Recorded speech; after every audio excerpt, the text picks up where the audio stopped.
श्री सद्गुरुदेव भगवान की जय। श्री सीताराम सरकार की जय। श्री राधा रमण लाल की जय। श्री गौरी शंकर महादेव की जय। सभी दर्शकों और भक्तों को कोटि कोटि प्रणाम। सबको प्रेम भरा जय जय श्री राधे, जय जय श्री सीताराम। जितने भी साधक हैं, भक्त हैं, बहुत ध्यान से इस सत्संग को सुनेंगे और निश्चित ही आप भगवान की जो आराधना कर रहे हैं उसमें आपका उत्साह बढ़ेगा। हमारा उत्साह कम कब हो जाता है? जब हमारा मन मलिन हो जाता है। निश्चित ही अगर आपका मन मलिन नहीं है तो भगवान के भजन में उत्साह रोज का रोज बढ़ता है। कभी भी साधक का उत्साह कम नहीं होता। रोज नित्य का नित्य उसका उत्साह बढ़ता है और भगवान के भजन में मन लगने लगता है। निश्चित मानिए यही एकमात्र रास्ता है जो हमारे भीतर के अंतःकरण को संतुष्ट कर सकता है। नहीं तो ये हमारा मन मलिन होकर ऐसे ऐसे पाप कार्यों में फंसा देता है जहां से निकलना मुश्किल हो जाता है। आप देखेंगे कि जीव पाप कर्मों में ऐसा प्रवृत्त हो जाता है, ऐसा अधीन हो जाता है, वो निकलना चाहता है उस दलदल से, लेकिन वो निकल नहीं पाता और अंत समय में वो पछताता हुआ अपने प्राणों का विसर्जन करता है। पूरा जीवन वो ऐसे पाप कर्मों में प्रवृत्त रहता है, बार बार वो छटपटाता है उनसे निकलने का, लेकिन बार बार ये मन उसे जकड़ लेता है और यही मन उसकी दुर्दशा कर देता है।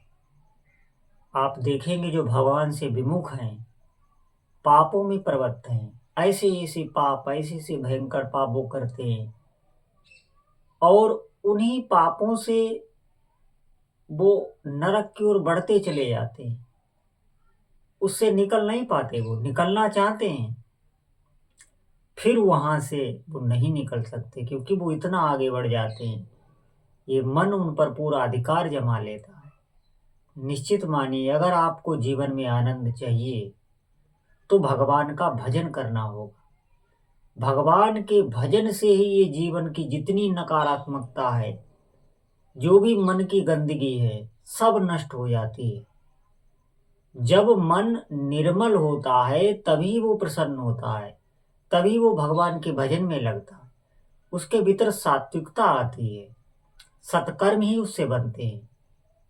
पाप कर्म उसे कभी स्वप्न में भी नहीं होते। धीरे धीरे ऐसी अवस्था साधक की आ जाती है। सत्कर्मों में एक बल होता है, सात्विकता में एक बल होता है। जो साधक है वो हमारी इस बात को समझ रहे होंगे। परोपकार की भावना से ही वो साधक प्रवृत्त रहता है। भीतर एक उत्साह, एक उमंग, कभी भी भय को नहीं प्राप्त होता। भगवान हमेशा उसके साथ रहते, उनकी सानिध्य का वो अनुभव करता है। सात्विकता आने पर साधक का भजन रोज का रोज बढ़ता है। नए नए भाव अपने प्रभु, अपने उपास्य देव के प्रति बनते हैं।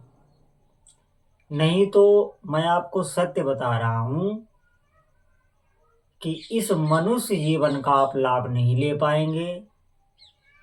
मृत्यु पर्यंत कभी भी कार्यक्रम नहीं होंगे, कभी भी आप चैन में नहीं रह सकेंगे।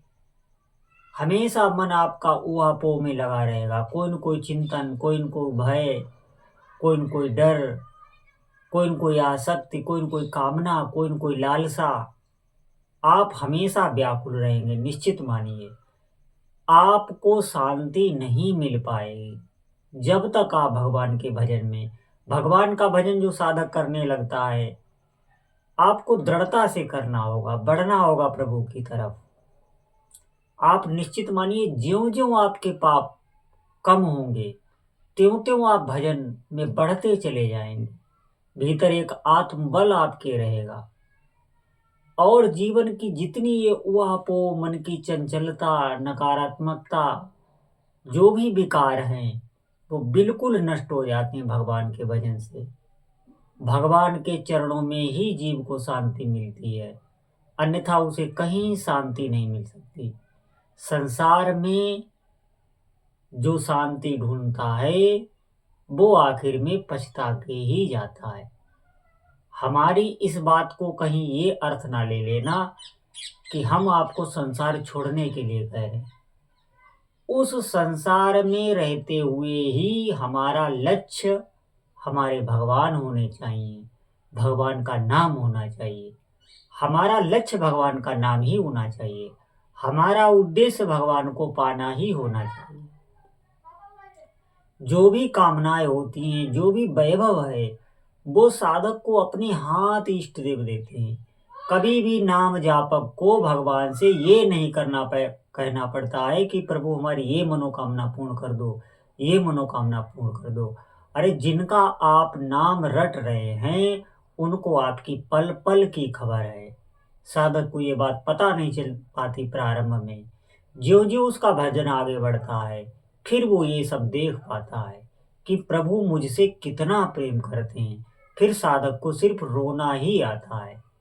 इसलिए सभी भक्तों से प्रार्थना है कि आप नाम पर विशेष ध्यान दें। देखिए, बहुत सत्संग, बहुत कथा प्रवचन हो रहा है, सब कुछ हो रहा है, इधर उधर समय जा रहा है, लेकिन नाम में मन नहीं लगता। नाम की महिमा सुन के भी नाम में मन नहीं लग रहा है। आप दृढ़ता से जबरदस्ती इस मन से नाम जप कराइए। जितना हो सके आप जो भी आराधना कर रहे हैं, उसमें आप स्थिर नहीं रह सकते जब तक आप नाम जप नहीं कर रहे हैं। चाहे आप कितना बड़ा ही तप क्यों न करें, आपको स्थिरता प्राप्त नहीं हो सकती। आप भक्ति में टिक नहीं सकते।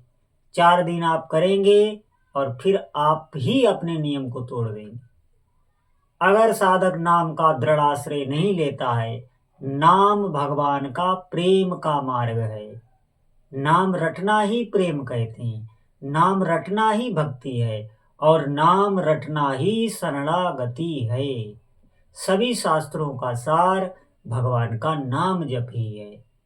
आप विश्वास करें, जो साधक विश्वास कर पाएंगे, इस कलिकाल में भगवान के नाम के अतिरिक्त कोई साधना नहीं। हमारी इतनी सामर्थ्य नहीं है कि हम ध्यान कर सकें प्रभु का, हमारी इतनी सामर्थ्य नहीं है कि हम कोई तप कर सकें। तप करने लायक एक व्रत भी हम ठीक से नहीं कर सकते।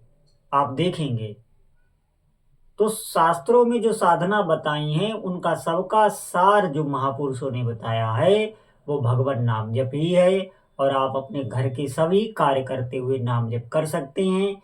ये अभ्यास से होता है। आप जितना अधिक अभ्यास करेंगे, फिर नाम में जब आपको रस आएगा, उस रस के आगे संसार के समस्त रस फीके पड़ जाएंगे।